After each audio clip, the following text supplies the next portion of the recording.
In the spring of 1796, a tall and slender Irishman and his charming wife left the shores of the Emerald Isle, destined to build the grandest home in the American frontier. This entire area of the Ohio River Valley was not all that safe. This was the Wild West before the Wild West. The Blennerhassetts had intended to go as far as Tennessee, the newest state in the Union, but changed their minds when they arrived in the village of Marietta. In March of 1798, Harmon bought 170 acres on the upper end of Bacchus Island in the Ohio River, using money from the sale of his title and estate in Ireland. Marietta's location in the Northwest Territory meant it was designated by law as slavery-free. The island, however, fell within the boundaries of Virginia, which was a slave state. It was an island paradise, and on it, he built the grandest home west of the Alleghenies.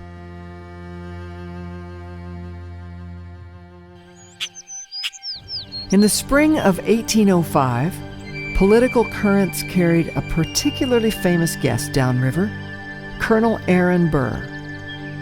The Blennerhassetts were fascinated by Burr. Blennerhassett had money. He clearly was very interested with this idea of capturing Mexico. Not only is he going to create his own country, but he's going to topple the government and make it into his own empire. Jefferson ordered Burr's arrest on the highest of all crimes, treason. Tipped that a local militia was on its way, Harmon fled the island in the dead of night. Blennerhassett got wind that they were going to come and burn down his house.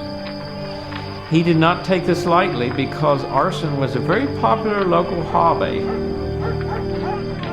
They got away just hours before the Voluntary Independent Corps arrived.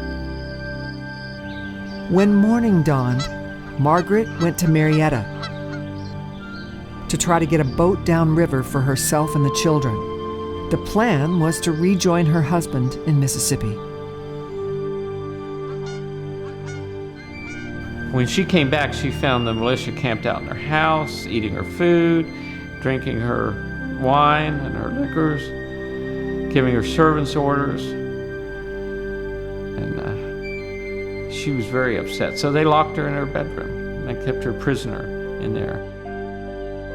After eluding government troops for a few weeks, Burr was captured on February 19th.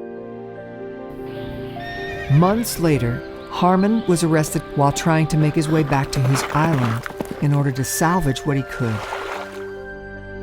It was called the trial of the century because a former vice president was being put on trial for treason, and the power of the state was fully behind the prosecution.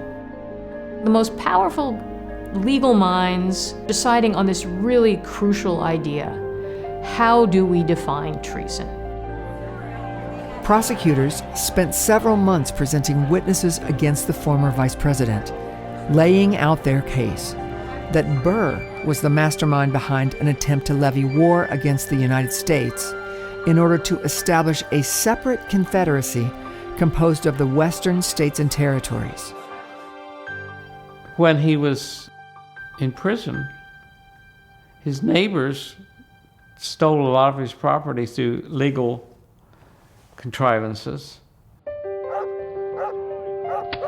After the abrupt departure from their island home, Harmon and Margaret's mansion fell into neglect.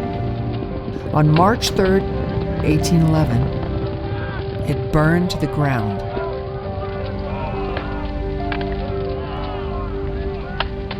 A free but bitter man, Harmon never regained his fortunes. Harmon died on the Isle of Guernsey in 1831 at the age of 66. Margaret became a published poet and died almost penniless in New York City at the age of 70.